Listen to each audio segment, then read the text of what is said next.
여러분, 오늘은 우리가 마더스데이로 어머니 주일로 지키는 주일입니다. 기독교 역사를 보면, 혹은 우리 한국 교회의 역사를 보면 어머니의 기도와 헌신으로 세워졌다고 말을 해도 전혀 부족함이 없을 겁니다. 저는 기억합니다. 과거에 교회 예배당에 이처럼 장의자가 없었을 때에 신발을 벗고 다 예배당에 앉아서 예배를 드렸던 시절에, 그때 새벽마다 혹은 밤에 그 예배당에 무릎 꿇고 기도하셨던 성도님들이 떠오르는데, 그 중에서 어머니들의 그 눈물을 흘리면서 기도하셨던 그 눈물의 기도의 자리, 무릎 꿇었던 그 자리가 항상 기억이 납니다. 어머니의 그런 눈물을 흘리는 기도를 생각하면 언제나 그런 생각만 해도 가슴 찡한 그런 감정이 저희들로 올라오지 않습니까?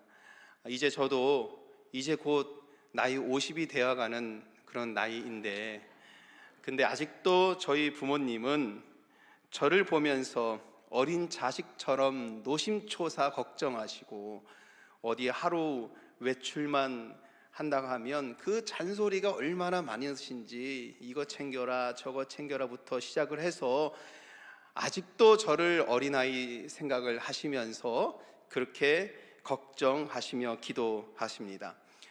아마도 부모님이 계시다라면 나이 50이 되었어도, 나이 60이 되었어도, 혹은 나이 70이 되었을 때 부모님이 살아 계시다면, 나이 70이 되었을 자식을 보면서도 부모님은, 특별히 어머님은 노심초사 걱정하시면서 기도하시는 분이 우리가 기억하는 어머니인 줄, 여러분, 그렇게 생각이 듭니다.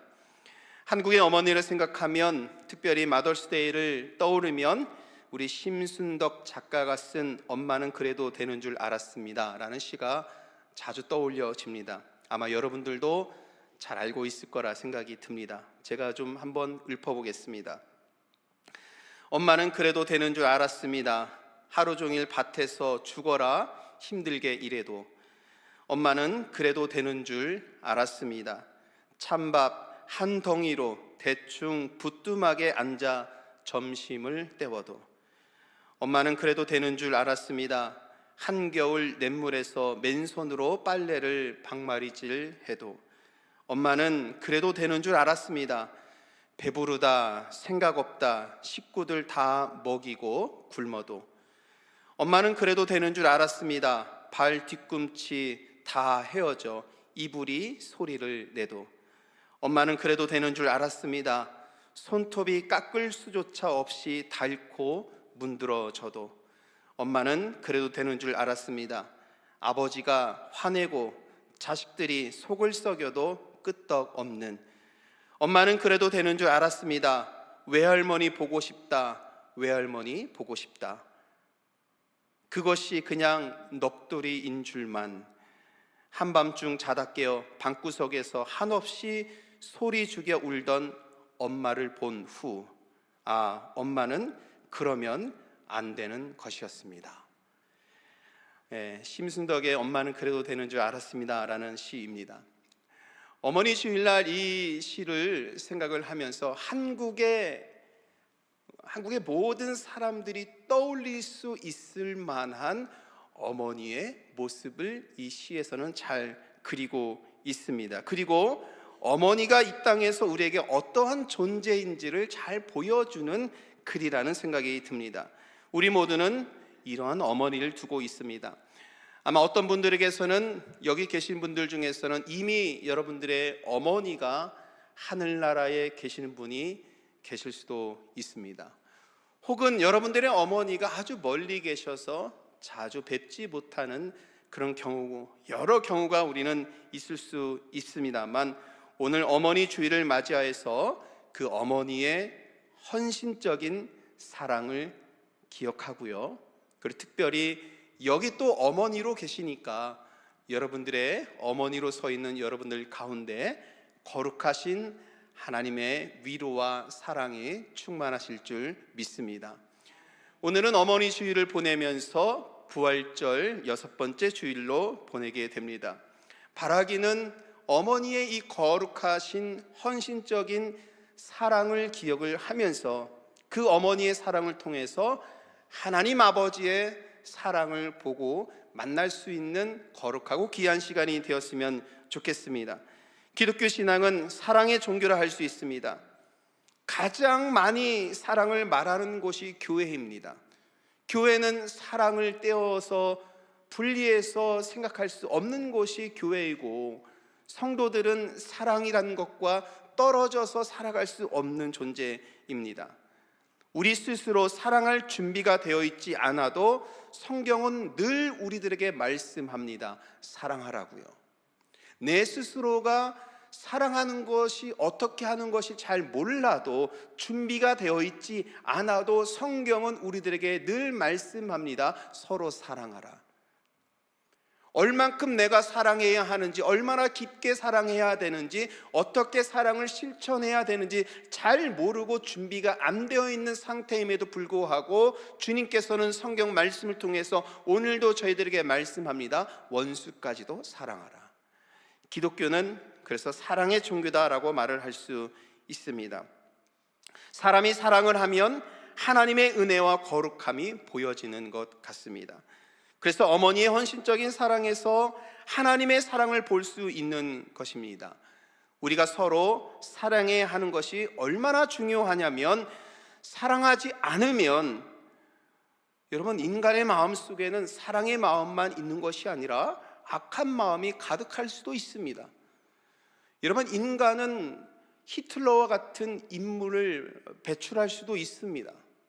같은 인간 600만 명을 학살할 수 있는 그 마음을 지닌 사람이 인간이기도 합니다. 여러분, 얼마나 무섭고 끔찍합니까? 그러나 또 다른 측면에서 인간은 한없이 사랑할 수 있는 마음만 지닌다라면 한없이 사랑을 내어주고 용서하고 헌신할 수 있는 그런 또 인간이 지닐 수 있는 마음이기도 한 것입니다. 여러분, 우리 교회 역사 속에서, 한국 교회 역사 속에서 6.25 전쟁 이후에 한참 혼란 사회 속에 있을 때에 손양한 목사님은 자기의 아들을 죽인 그 죄인을 양자로 삼았습니다. 여러분, 자기 아들을 죽인 이 살인자를 용서하고 사랑한다는 것, 그 얼마나 힘든 일입니까? 아무리 우리가 기독교인이라고 하더라도 살인자를 용서하고 품을 수 있다는 것은 도대체 어떤 마음이기 때문에 그 사람을 품을 수 있을까라는 생각이 드는 거고요. 용서하고 사랑하는 것뿐만이 아니라 그 사랑을 부어주어서 그 사람을 양자로 삼아서 복음을 전하고 하나님의 사랑으로 살도록 한 손양원 목사님의 그 마음, 그 사랑, 이런 사랑은 도대체 어디에서 나오는 것일까요? 그러니까 인간은 히틀러 같은 존재로 살 수도 있지만 손양원 목사님처럼 정말 끝없이 한없이 사랑을 내어주고 사랑을 보여주고 그 사랑을 통해서 하나님이 그 사람을 통해서 역사하심을 보여줄 수 있는 사람으로 살아갈 수도 있는 것입니다. 여러분, 신앙인이 사랑할 수 있는 힘은 과연 어디서 나오는 것일까요? 여러분, 저는 오래전에 이 문제를 가지고 굉장히 고민을 많이 했습니다. 심각하게 고민했습니다. 제 주변을 보면은 정말 어떻게 저렇게 신앙생활을 하실까? 어떻게 저렇게 교회를 사랑하시고 섬기시고 이렇게 헌신적으로 하실까라는 그런 분들이 제 주변에는 참 많이 있었습니다. 그런 분들을 보면서 저런 분들에게 나오는 그 사랑의 힘은 어디서 나오는 것일까 심각하게 고민하고 기도하고 찾아보고 공부도 하고 기도도 하고 하면서 제가 내린 결론은 예수를 사랑하는 것에서 이 사랑의 힘이 나오더군요. 여러분, 이것은 제가 지금 드린 말씀은 예수를 사랑하면서 느낀 은혜와 감정과 그 감당할 수 없는 하늘에서 내려주는 그 은혜를 경험하신 분들은 무슨 말씀인지 아실 거예요. 예수를 사랑하는 그 사랑의 힘에서, 그래서 예수를 사랑해서 예수님이 나를 사랑하신 사랑의 은혜와 능력을 아는 사람이라면 그 사랑의 힘을 받아서 예수님의 말씀처럼 사랑할 수 힘이 나오더군요. 사랑하는 성도 여러분, 예수를 사랑해서 서로 사랑하는 믿음의 삶을 사시기를 주님의 이름으로 축복합니다. 기독교 신앙은 신앙의 사랑을 여러분 알기 원하십니까? 예수님 알기를 소원하기를 바랍니다. 예수를 아는 믿음에 사랑의 힘이 있습니다. 예수님은 사랑 자체이기 때문이지요.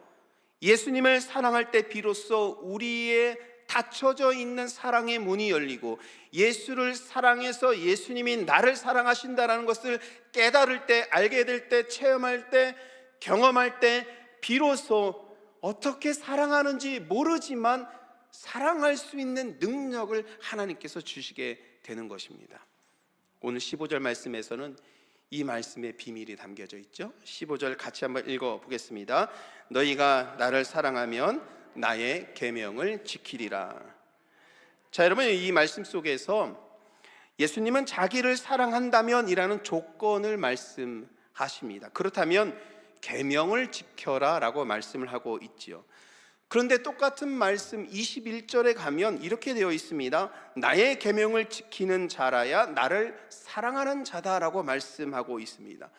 15절과 21절의 말씀이 똑같은 말씀이지만 순서가 뒤바뀌어 있습니다. 오늘 함께 우리가 봉독한 말씀이죠. 그래서 이 말씀을 잘못 읽으면 계명을 지키는 것이 주님을 사랑하는 것으로 생각할 수가 있습니다. 계명을 지키는 것, 이만큼 해야 주님을 사랑할 수 있다라는 이 조건을 먼저, 계명을 지키는 것을 조건을 먼저를 두게 되면 이것이야말로 여러분 율법적인 사고 생각인 거예요. 이만큼을 해야 하나님을, 주님을 사랑하는 것이구나 라고 생각하는 것은 여전히 유대적인 그런 사고에서 벗어나지 못한 상태에 있는 것으로 볼 수 있습니다. 주님께서 이런 뜻으로 말씀하셨을 리는 없겠지요. 그래서 오늘 우리는 이 말씀을 주님을 사랑하기 때문에 계명을 지킬 수 있는 의미로 읽어야 합니다. 주님을 사랑하면 계명을 지키는 일은 자연스럽게 따라오는 결과입니다. 여기 어머니들 다 계시지요? 어머니들 집에서 일하실 때에 쉼없이 일하시잖아요. 그죠? 자식들을 위해서 일하실 때에 밤이나 낮이나 노심초사 걱정하시면서 기도하시고 자식들 생각하시잖아요. 근데 여러분들이 하실 때에 내가 뭘 사랑하고 뭘 해야겠다고 목록을 다 정해놓고 하나하나씩 줄을 쳐가면서 지어가면서 여러분 생각하시고 일하시고 생각하십니까? 그러지 않죠. 사랑하는 사람에게는, 사랑하는 내 자식, 내 가족들을 생각할 때 어머니들은 목록을 정해놓고 그것을 먼저 하려고 하는 것이 아니라 마음이 먼저 가잖아요. 그죠? 마음이 먼저 가면은 기도하게 되어 있고, 마음이 먼저 가게 되면은 무엇인가를 행하게 되어 있는 것입니다. 마찬가지입니다. 오늘 주님께서 말씀하시는 것은 어떤 계명을 먼저 지키는 것을 말씀하시는 것이 아니라 하나님을 사랑하는 것을 먼저 말씀하시는 겁니다. 예수님을 사랑하는 것을 먼저 말씀하고 계십니다. 예수님을 사랑하면 예수님께서 주신 말씀에 따르는 그 말씀의 삶을 자동적으로 살게 될 것이다 라고 오늘 말씀하고 계시는 것입니다. 이 말씀은 주님을 사랑하는 계명을 지키는 것은 하나님을 사랑하고 이웃을 사랑하는 것이 분리될 수 없다라고 우리가 알 수 있잖아요. 그것과 같은 것입니다. 주님을 사랑하면 계명에 따라서 사랑하는 것은 지극히 당연한 열매라는 것입니다. 여러분, 주님을 사랑하면 이웃을 내 몸처럼 사랑하는 용기가 생깁니다. 주님을 사랑하면 나에게 해를 가하는 사람을 사랑으로 용서하고 사랑의 힘으로 그를 끌어안을 수 있는 대담한 용기가 생깁니다. 왜냐하면 주님께서 여러분들에게 그런 사랑의 마음을 주시기 때문입니다. 이런 삶이 신앙인의 아름답고 복된 삶이지요. 예수님은 이 일을 행할 수 있도록 우리를 고아처럼 혼자 두지 않으신다라고 오늘 본문의 말씀 속에서 말씀해 주십니다. 이 일을 이루도록 우리를 혼자 내버려 두지 아니하시고, 주님을 사랑하면 사랑하는 마음을 갖도록, 주님을 사랑해서 그 계명을 지키도록 보혜사를 보내시고 우리를 도우신다 말씀하고 있습니다. 여러분 16절 말씀 함께 읽도록 하겠습니다. 내가 아버지께 구하겠으니 그가 또 다른 보혜사를 너희에게 주사 영원토록 너희와 함께 있게 하리니. 아멘. 여러분 16절 말씀이 우리들에게 위로가 되고 힘이 되고 할 수 있는 그러한 마음을 갖도록 주시는 그 말씀입니다. 보혜사는 보호해 주시는 은혜로운 스승이라는 말입니다. 한국말로 그렇게 번역을 해 놓았습니다. 원문에서는 파라클레토스라는 단어를 사용하고 있습니다. 이 단어는 돕는 자입니다. 헬퍼입니다. 위로자입니다. 상담자입니다. 카운셀러입니다. 그래서 오늘 이 본문 16절의 NIV 버전을 보면 이 보혜사라는 성령님을 나타내는 이 단어를 카운셀러라고 번역을 해 놓았습니다. 늘 우리를 바라보시면서 우리가 잘 되기를 바라면서 잘못된 길로 가지 않게 하시고 올바른 길로 가도록 우리를 도우시고 인도하시는 분, 그분이 보혜사라는 것입니다. 그런데 여기에서는 또 다른 보혜사라고 말씀하고 있지 않습니까? 또 다른 보혜사란 예수님과 다른 분이라는 것이 아니라 예수님의 마음과 뜻을 가지신 분인데 오시는 모습이 다르다라는 의미입니다. 여러분, 지금 예수님은 육체로 오셨기 때문에 시간과 공간에 제약을 두고 계시는 분이시지요. 그래서 예수님은 이스라엘 팔레스틴 땅 갈릴리 지역에서 사역하시고 일하신 분, 시간과 공간에 제약을 두고 계신 분이 예수님입니다. 그러나 보혜사로 오실 분은 영으로 오시기 때문에 제한이 없으신 분입니다. 이런 의미에서 다른 의미, 또 다른 보혜사라고 말씀을 한 것이죠. 그러므로 보혜사는 마음과 성품이 예수님과 같으신 분입니다. 이 보혜사를 성령 혹은 진리의 영, 그리스도의 영 이렇게 부르고 있지요. 다 같은 말입니다. 예수님께서 구하시는 것은 이 보혜사가 오셔서 자기 백성들을 친히 도우시고 인도하시고 위로하시고 이끌어 가신다라는 말씀입니다. 그래서 예수님이 떠나시지만 떠나는 것이 아니고, 예수님이 떠나시지만 우리 곁에 없는 것이 아니라 보혜사로 오셔서 영원히 함께 하신다라는 약속을 주시는 말씀이 16절의 말씀인 것입니다. 여러분, 우리 보혜사를 그리스도의 영이라고 하니, 하나님의 영이 임했다고 하니, 하나님의 영이 임한 사람들은 특별한 신적인 능력을 가진 자들로 생각을 하게 됩니다. 여러분, 그렇지 않습니다. 보혜사가 우리 가운데 임하셔서 그리스도의 영으로서 하시는 일을 우리를 도와서 우리로 하여금 진리의 길에서 벗어나지 않도록 인도하시는 것입니다. 지난주에도 주님의 말씀을 기억하죠? 나는 길이요 진리요 생명이다라고 말씀하셨습니다. 진리가 되시는 주님의 길로 인도하시는 분이 보혜사 하나님이십니다. 그러므로 성령이 임하면 뭔가 극하게 뭔가 달라진 거나, 우리가 자꾸 그런 것을 기대하잖아요. 성령이 임하면 능력을 받아서 출세하여서 성공한다라는 이 생각은 하지 않는 것이 여러분 좋습니다. 보혜사를 출세하는 능력으로 주시는 분으로 생각을 하면 사실은 그때부터 신앙도 고달파집니다. 여러분, 신앙생활 할 때 기뻐해야 되잖아요. 진리 안에 거하는 것에, 그것에 만족해야 하고 기뻐하고 구원받은 자로서의 삶에 대해서 감사하면서 살아가야 되는데, 보혜사가 임하는 것을 출세하는 능력을 주는 것으로 생각을 하게 되면 그때부터 신앙생활이요 고달퍼지는 겁니다. 하나님께서는 그렇게 역사하지 아니하시기 때문입니다. 그러나 보혜사는 세상에서 겪는 고난과 역경에서도 진리의 삶을 벗어나지 않도록 도우시고 우리를 붙잡아 주시는 분입니다. 보혜사는 우리가 이 거룩한 주일을 주님의 전에서 예배하도록 도우시는 분입니다.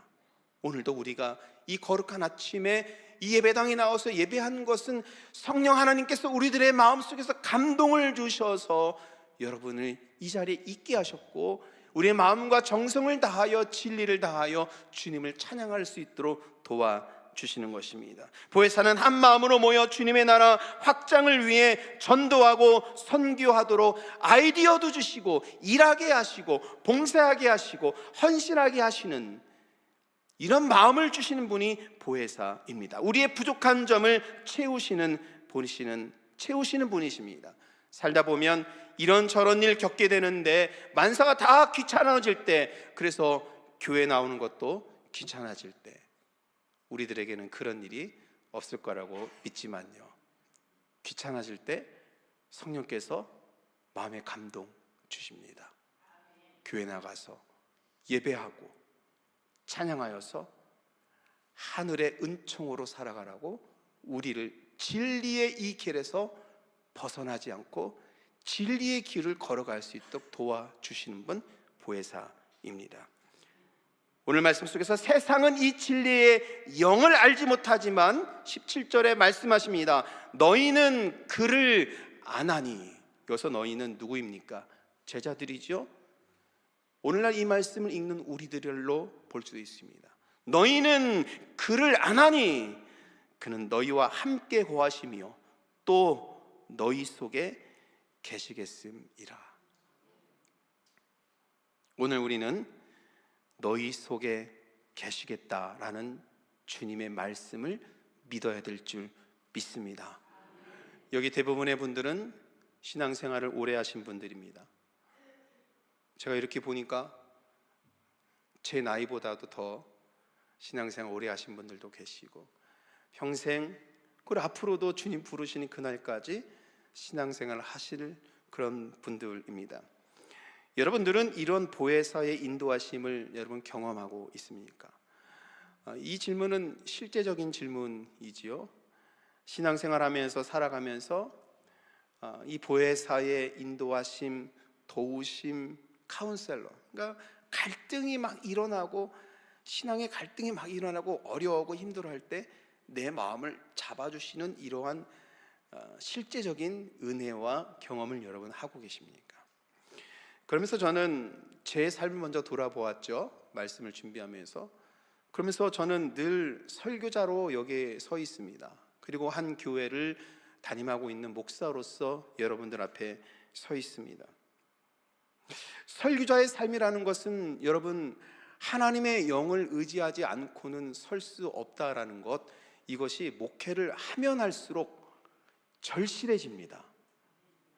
그러니까 목회 연차가 차면 찰수록 경험도 많아지고 노하우가 생겨서 뭔가 좀 더 스무스하게 지나가고 그런 것이 아니라, 목회 연수가 차면 찰수록 하나님의 그 인도하심이 무엇인지를 차면 찰수록 알기 때문에, 그러니까 더 말씀을 의지하고 말씀 가운데 주시는 그 말씀을 의지할 수밖에 없다라는 것이 설교자의 삶입니다.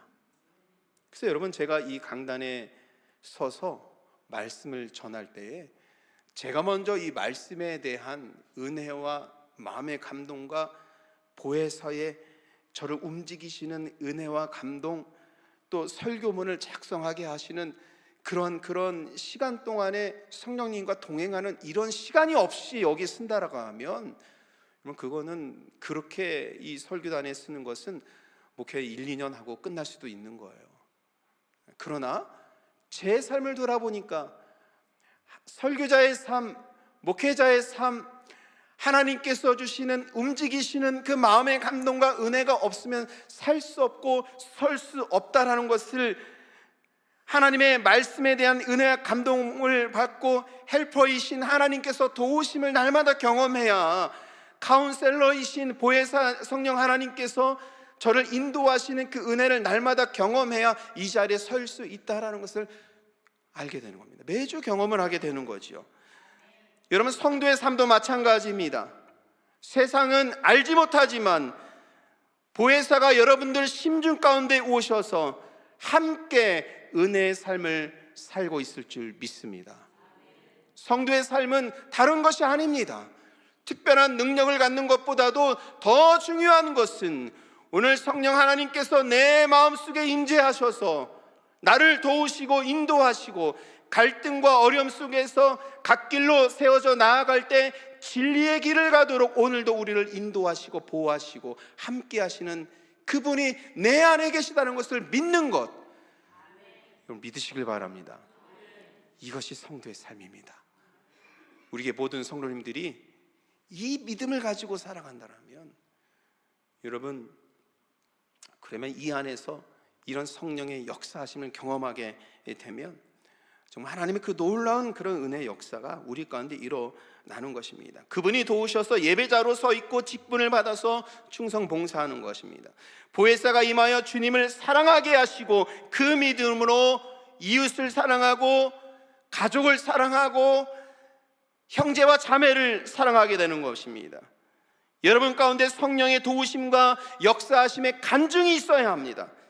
그래서 날마다 예수님이 함께 하심을 경험하는 그런 믿음의 삶을 살아야 합니다.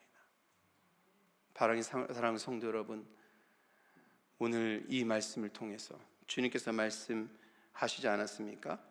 너희와 함께 거하시고 너희 속에 거하시겠다라는 이 말씀 꼭 기억하시고 오늘도 나를 인도하시고 바른 길로 하나님 나라를 향해서 갈 수 있도록 인도하시는 성령 하나님의 은혜 가운데 사는 저와 여러분 되기를 간절히 소원합니다. 사랑하는 성도 여러분, 오늘 주님 주신 이 말씀 기억하여서 보혜사의 도우심과 위로받아 사는 저와 여러분 되기를 주님의 이름으로 축원합니다.